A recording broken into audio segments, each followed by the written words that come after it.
આ વાર્તા કથા એક ગરીબ સ્ત્રી અને 3 સાધુની છે. માટે આપ સૌને વિનંતી છે કે આ વિડીયોમાં રજૂ કરેલ કથા કહાનીને અંત સુધી સાંભળો.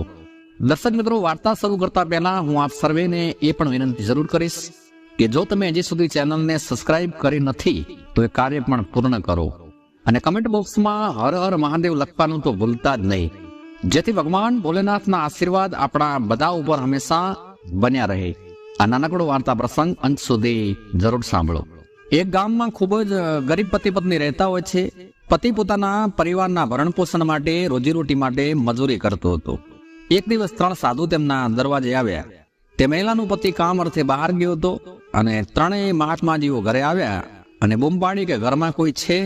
એટલે મહિલા ઘરની બહાર આવી અને જોયું તો તેના ઘરના દરવાજે 3 સાધુઓ ઉભા છે. મહિલાએ તેમને પૂછ્યું, હું આપને ઓળખતી નથી, આપ કોણ છો? ત્યારે એક સાધુએ પૂછ્યું કે બેટી, શું અમને 3 સાધુઓને ભોજન કરાવીશ? ત્યારે તે ગરીબ મહિલાએ કહ્યું કે તમે મારા ઘરની અંદર પધારો, હું તમારા માટે ભોજનની વ્યવસ્થા કરું છું. ત્યારે એક સાધુએ પૂછ્યું કે હે દેવી, શું તારા પતિ આ સમયે ઘરમાં હાજર છે? ત્યારે મહિલાએ કહ્યું, ના મહાત્માજી, તે થોડી વાર પહેલા જ કામની શોધમાં ઘરેથી નીકળી ગયા છે. ત્યારે 3 સાધુઓ કહે છે કે તો હે પુત્રી, અમે તારા ઘરમાં પ્રવેશ નહીં કરીએ, પણ તું ચિંતા કરીશ નહીં. તારો પતિ આવે ત્યાં સુધી અમે 3 ઘરની બહાર રાહ જોઈશું. તારા પતિદેવ આવે ત્યારે અમને બોલાવી લેજે. દર્શક મિત્રો, આ રીતે 3 સાધુઓ તે સ્ત્રીના ઘરની બહાર રાહ જોતા રહ્યા. પણ સંજોગો વસાત તે દિવસે મહિલાના પતિને કોઈ કામ ન મળ્યું, તેથી તે વહેલો ઘરે પરત આવી ગયો.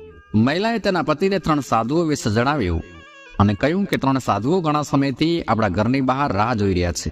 તે 3ને ભોજન કરવું છે, પણ તમે ઘરે નહોતા એટલે તેઓ ઘરમાં ના આવ્યા. જો તમારી પરવાનગી હોય તો શું હું 3 સાધુઓને બોલાવી અને ભોજન કરાવું? એટલે તેના પતિએ કહ્યું, આમાં પૂછવાની શું વાત છે? જા તેમને બોલાવ અને ભોજન કરાવ. પછી સ્ત્રીએ તેના પતિની વાત માની અને 3 સાધુઓને પોતાના ઘરમાં બોલાવવા હાટુ આવી અને કહ્યું કે મહાત્માજી, હવે મારા પતિ આવી ગયા છે, મહેરબાની કરીને અમારા ઘરમાં પ્રવેશ કરો. સ્ત્રીની વાત સાંભળીને મહાત્માજીએ કહ્યું કે દીકરી, અમે 3 જણ એક સાથે કોઈના ઘરમાં પ્રવેશ નથી કરતા, કારણ કે અમારા 3માંથી એકનું નામ ધન છે, બીજાનું નામ પ્રેમ છે અને ત્રીજાનું નામ સિદ્ધિ છે. હવે તું જઈને તારા પતિદેવને પૂછ કે આ 3માંથી કે કોને પહેલા ઘરની અંદર બોલાવવા માંગે છે. સાધુઓની વાત સાંભળીને તે સ્ત્રી પોતાના પતિ પાસે ગઈ અને પૂછ્યું કે 3માંથી એકનું નામ ધન, બીજાનું નામ પ્રેમ અને ત્રીજાનું નામ સિદ્ધિ છે. એ 3 એક સાથે આપણા ઘરમાં પ્રવેશ નહીં કરી શકે. તેમણે તને પૂછ્યું છે કે તમે સૌ પ્રથમ કોને ઘરમાં આમંત્રિત કરવા માંગો છો? પત્નીની વાત સાંભળીને પતિ તો ખુશ થઈ ગયો. તેણે કહ્યું કે એક કામ કર, આપણે બહુ ગરીબ છીએ, આપણે ધનની ખૂબ જરૂર છે, જઈને પહેલા ધનને બોલાવી લાવ. ઘરમાં પહેલા ધનનું આગમન થશે તો આપણી ગરીબી દૂર થઈ જશે, આપણે ધનવાન બની જઈશું. દર્શક મિત્રો, આજના સમયમાં એવો કોઈ વ્યક્તિ નહીં હોય જે ધનવાન બનવા ના ઈચ્છતો હોય. આજના યુગમાં તો પૈસા વિનાનો માણસ જાણે અધૂરો છે. દરેક વ્યક્તિ પૈસા થકી શક્તિશાળી બને છે.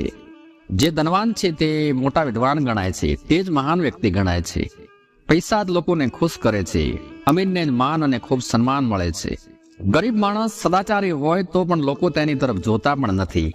જેમ સૂર્ય સમગ્ર સૃષ્ટિને પ્રકાશ આપે છે, તેવી જ રીતે લક્ષ્મી મનુષ્યના દરેક ગુણોને પ્રકાશિત કરે છે. કોઈ ગરીબ વ્યક્તિ દાન કરવા આવે તો પણ લોકો તેની સામે તિરસ્કારની ભાવનાથી જોતા હોય છે. કહેવાય છે કે દક્ષિણા વિના યજ્ઞ અધૂરો છે, સંતાન વિના પરિવારનો અંત આવે છે. તેવી જ રીતે ધન વિના વ્યક્તિ મૃત સમાન માનવામાં આવે છે. ગરીબ માણસ માટે ગરીબી સૌથી મોટી અપમાનજનક પીડા છે. જ્યારે માણસ પૈસાહીન થઈ જાય છે ત્યારે સ્વજનો પણ વ્યક્તિથી અંતર બનાવે છે. ભાઈઓને પણ તેની સાથે બેસવું અપમાનજનક લાગતું હોય છે. ભાઈ ભાઈની સાથે સંબંધો છુપાવતા ફરે છે. દોસ્ત પણ દુશ્મન બની જતા હોય છે.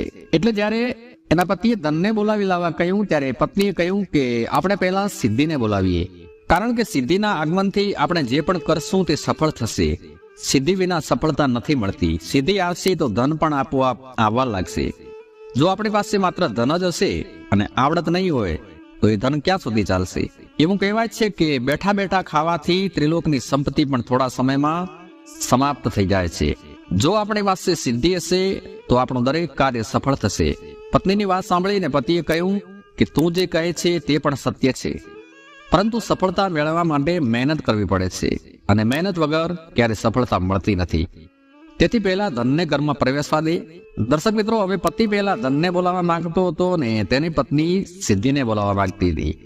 આ બાબતને લઈને બંને વચ્ચે લાંબા સમય સુધી દલીલો ચાલતી રહી અને પછી અંતે તેઓએ એ નિર્ણય કર્યો કે આપણે ત્રણેય સાધુઓને જ પૂછીએ કે ધન અને સિદ્ધિમાં કોણ પહેલું આવવા માંગે છે. હવે બંને પતિ પત્ની બહાર ગયા અને સાધુઓને પૂછ્યું કે અમે હજુ સુધી કોઈ નિર્ણય પર પહોંચ્યા નથી. તમે ધન અને સિદ્ધિમાંથી પ્રથમ કોણ આવવા માંગે છે? પતિ પત્નીના આ શબ્દો સાંભળીને ત્રણેય સાધુઓ એકબીજાની સામે જોવા લાગ્યા અને કશું બોલ્યા વિના પાછા જવા લાગ્યા.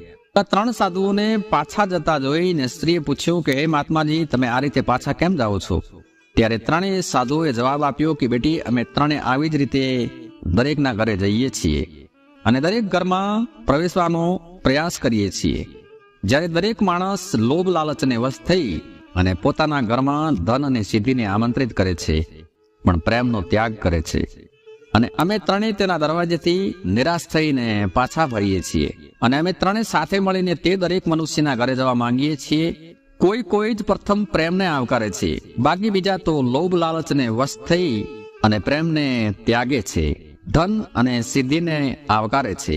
તમારા બંને વચ્ચે પણ પ્રેમનો અભાવ છે. તારા પતિને ધન જોઈએ છે અને તારે સિદ્ધિ જોઈએ છે. જ્યારે તમારા બંને વચ્ચે સદભાવના અને સમજણ નથી, એકબીજા વચ્ચે પ્રેમ નથી, તો તમારા ઘરમાં ધન સંપત્તિ ક્યાંથી આવે અને તમને કોઈ પણ કાર્યમાં સફળતા ક્યાંથી મળે? એટલા માટે અમે અહીંથી નિરાશ થઈ અને પાછા જઈ રહ્યા છીએ. કહેવાય છે કે જ્યાં પ્રેમ હોય ત્યાં ધન અને સફળતાની કમી નથી હોતી અને જ્યાં પ્રેમ નથી ત્યાં સુખ નથી. અને જેમની પાસે પ્રેમ છે તેમની પાસે ધન ન હોવા છતાં પણ તેઓ ખુશ છે. જ્યાં પ્રેમ જ ના હોય ત્યાં વ્યક્તિ પૈસાનું શું કરશે? પ્રેમ વિના પૈસાની કોઈ કિંમત નથી.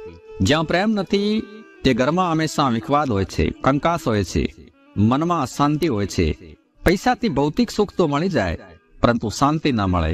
પૈસાથી સુવિધાઓ તો મળી જાય પણ સ્નેહ નથી મળતો. એટલે જ કહેવાય છે કે પ્રેમ સ્નેહ સંપ વિના ધન વ્યર્થ છે. જેમ વૃદ્ધાવસ્થા સુંદરતાનો નાશ કરે છે, આશા ધૈર્યનો નાશ કરે છે, મૃત્યુ આત્માનો નાશ કરે છે, જેમ ક્રોધ લક્ષ્મીનો નાશ કરે છે અને ખરાબ લોકોની સંગત વ્યક્તિના સારા સ્વભાવનો નાશ કરે છે, વાસના શ્રમનો નાશ કરે છે, જેમ ઈચ્છાઓ પ્રેમ સંપત્તિ અને સફળતાને આવતા અટકાવે છે.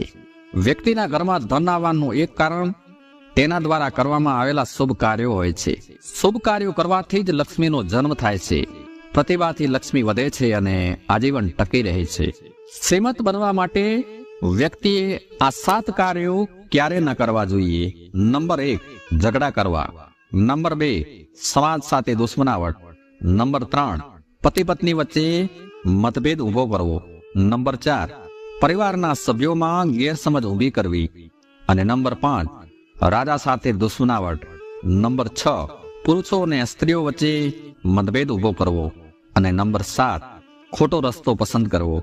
જો દરેક વ્યક્તિ આ 7 બાબતોને પોતાના જીવનમાંથી દૂર કરી અને એનું પાલન કરે તો તે કોઈ પણ કાર્યમાં ચોક્કસપણે સફળ થાય છે અને ધનવાન બને છે અને હંમેશા સમૃદ્ધ જીવન જીવે છે. વાલા દર્શક મિત્રો, જો તમને આ વાર્તા પ્રસંગ પસંદ આવ્યો હોય તો કમેન્ટ બોક્સમાં હર હર મહાદેવ જરૂરથી લખશો. મળીશું અન્ય વિડીયો દ્વારા. ત્યાં સુધી આપ સૌને મારા જય શ્રી રામ, જય ભોલેનાથ, જય શ્રી કૃષ્ણ.